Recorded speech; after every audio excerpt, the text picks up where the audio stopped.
requirements ng DDS, magpakabobo ka lang, magpakatanga ka lang, certified DDS ka na. 'Di ba? O ito naman mga kababayan, pag-usapan naman po natin ito. Etong si Attorney Sal Panelo nakahanap po ng katapat. Isa ring abogado na palaban mga kababayan. Etong si Attorney Director Jaime Santiago ng NBI.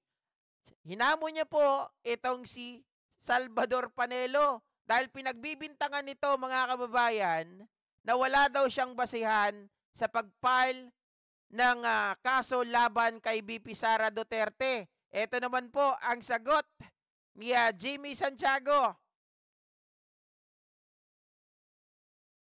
Kalang.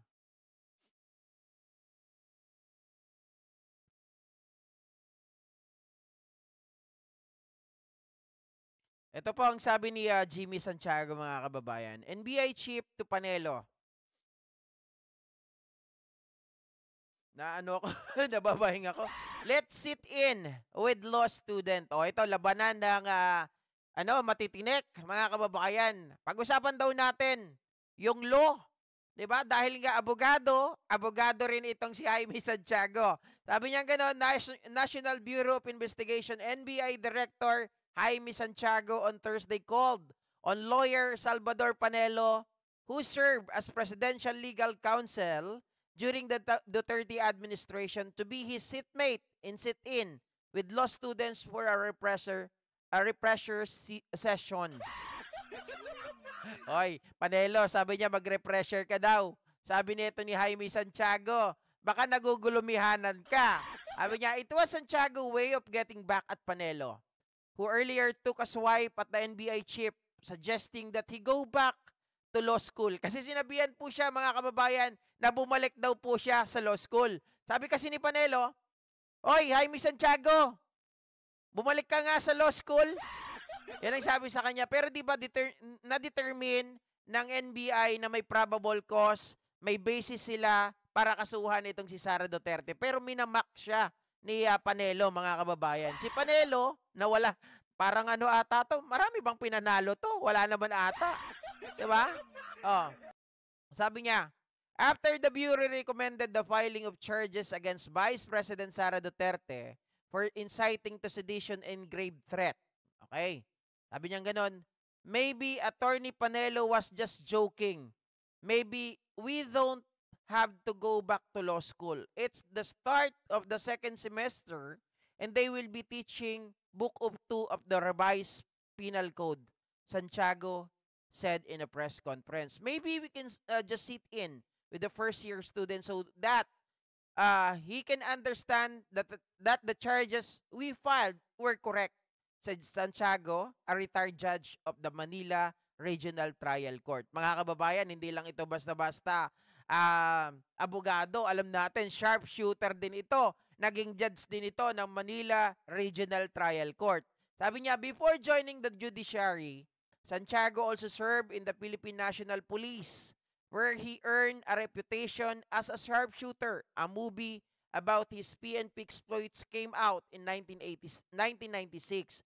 The NBI chief on Wednesday said the agency had filed criminal charges against Duterte at the Department of Justice in connection with her profanity-laden online press conference on November 23, 24 na sinasabi ng mga troll dyan, ito daw ay AI. Anak ng tinapa. The Vice President then said he had talked to someone to have President Ferdinand Marcos Jr., his wife Lisa, and Speaker Martin Romualdez killed in case an alleged plot to kill her succeeded. Diba? Her statement about arranging the death of the president, who was cited in 2 of the 7 articles of impeachment filed against Duterte and endorsed by more than 200 House members on February 5. Balikan natin mga kababayan yung sinasabi dito ni Jimmy Santiago na pag-uupuan nila ni Panelo. Teka lang nandito yun eh. Hinanap ko talaga to mga kababayan na talaga mapapahiya si Panelo dito.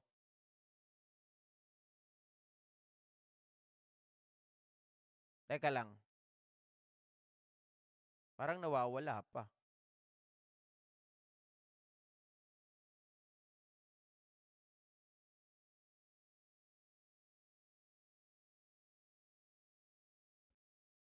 Teka lang po mga ka-GP Natics ha.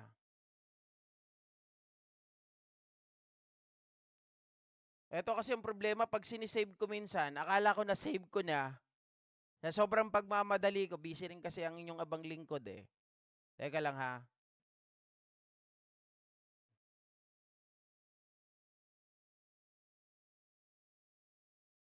Hmm.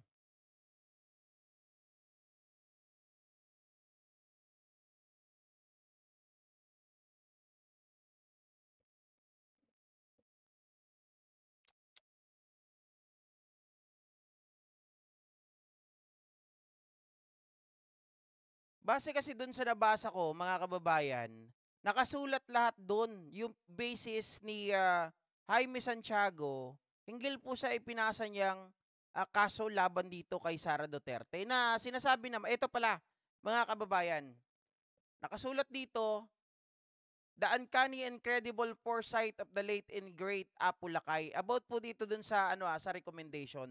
Sabi dito, the NBI recommendation of file grave threat and inciting to sedition charges against Vice President Sara Duterte is more than just a legal development. It is a striking example of how past legal frameworks continue to influence present-day politics.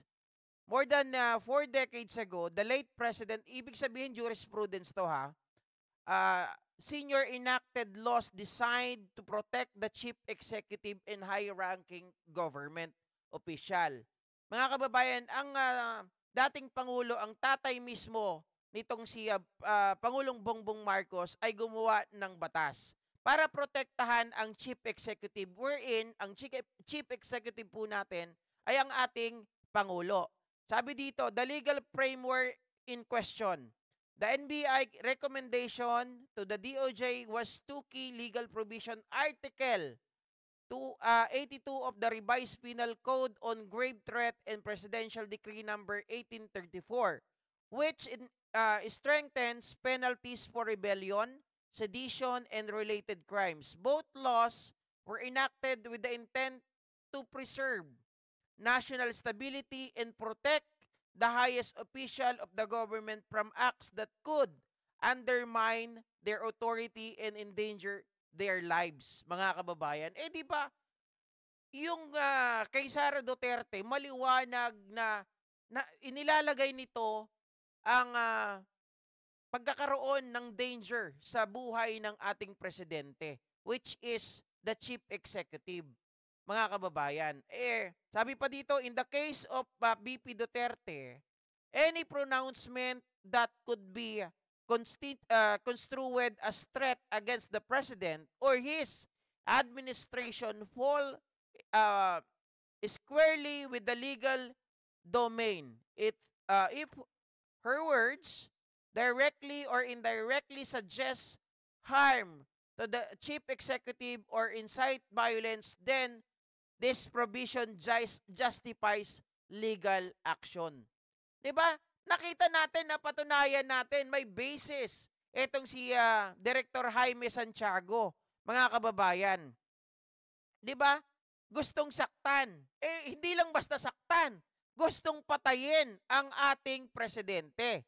At sa halimbawa mga kababayan, pag namatay po ang presidente natin or sabihin natin may nangyari sa kanyang hindi maganda, worst to worst cases, ay yung mamatay siya.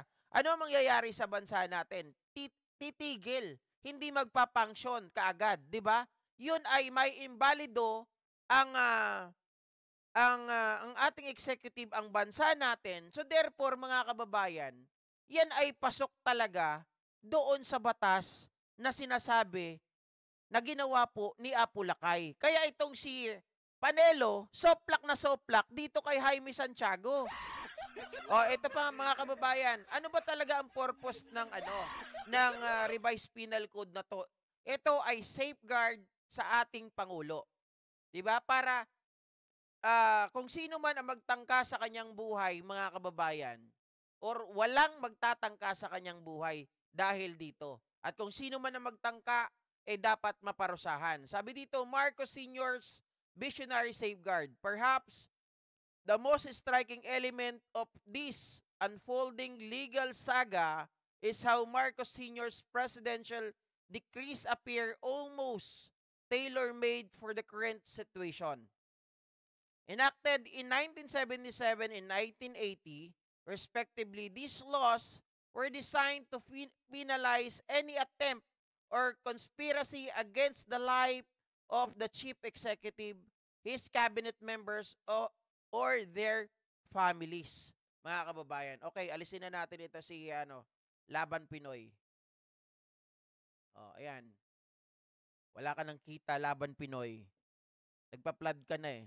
Sabi dito mga kababayan, they were crafted in response to the volatile political climate of the martial law era, ensuring that the head of the state and his closest officials had robust legal protections against internal threats. By extending the scope of these laws to include members of the president's family, Marcos Sr. Unwittingly secured a legal shield that now applies directly to his own son, President Marcos Jr. Mahaba pa ito, mga kababayan. 'Di ba? Pero talagang kung uupuan at itong si magre-repressure, itong si Panelo at si Jaime Santiago, mukhang may mapapahiya dito. 'Di ba? Kahiya-hiya itong si Panelo na nawawala na rin ng utak sa pagiging DDS. Salamat po, Jesus Alvaro, sa pag-share po ng blessing. Happy Heart Day po sa inyo dyan, ha? Mga kababayan. Hindi po ba? Dahil nga, bakit ganito yung mga DDS? Nagiging wala na sa kanilang katinoan. Ang nangyayari po, mga kababayan, pinipilit na nilang ibaluktot ang batas. Pinipilit na nilang tama ang mali. Hindi po ba, mga kababayan, na kesyo, ito daw ay conditional threat. Wala nga pong nakasulat na conditional threat sa batas natin. At the same time, mga kababayan, kahit saan nyo po tingnan, ang banta ay banta.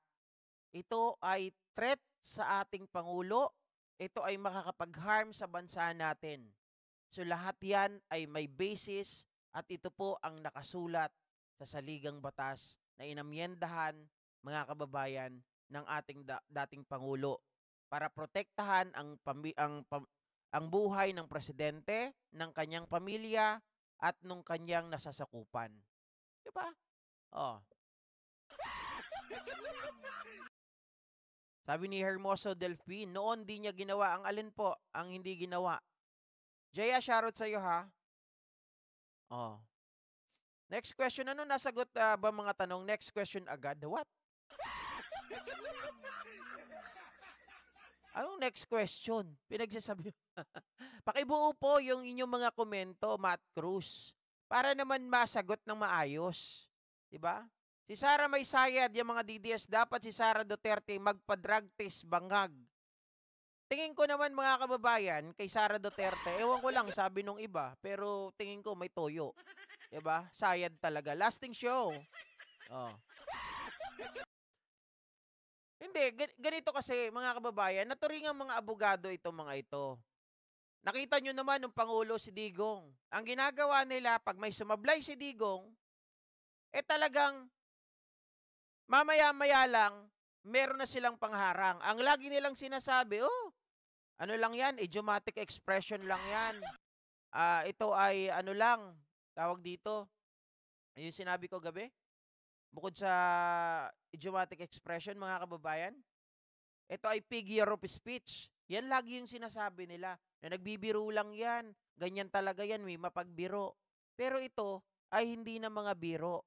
At itong bagay na ito, mga kababayan, sino pa ang susundin o sino pa ang titingnan ng mga tao kapag ang gaya ni Jaime Santiago ay hindi ipapatupad ang batas? Mabuti na lamang, mga kababayan, ay nakikipagtuligsaan siya dito kay Panelo. Kasi kung wala pong sasagot kay Panelo, baka mapaniwala nila ang tao na tama si Panelo sa kanyang mga pinagsasabi na walang basis ang NBI. Mabuti na lang nagsasalita at ito at inupakan pa si Panelo, "Hoy, tandang lugaw, alika, mag-refresher tayo. Upuan natin, makihalo tayo sa mga first tier, mga kababayan." 'Di ba? Sabi ni Nelson Tolin, the best alibay nila yan. Kaya nga paulit-ulit, 'di ba? Oh. Anyway, mga kababayan, maraming maraming salamat po muli sa gabing ito. Hanggang dito na lamang at alam ko yung iba diyan nag-celebrate pa ng kanilang nako, maromansang araw na ito. Mga kababayan, thank you so much at enjoy niyo po ang araw na ito, mga kababayan. Kung wala man po kayong partner, kung meron naman kayong mga anak, meron kayong pamilya, doon yun na lang po ituon ang lahat. Maraming salamat.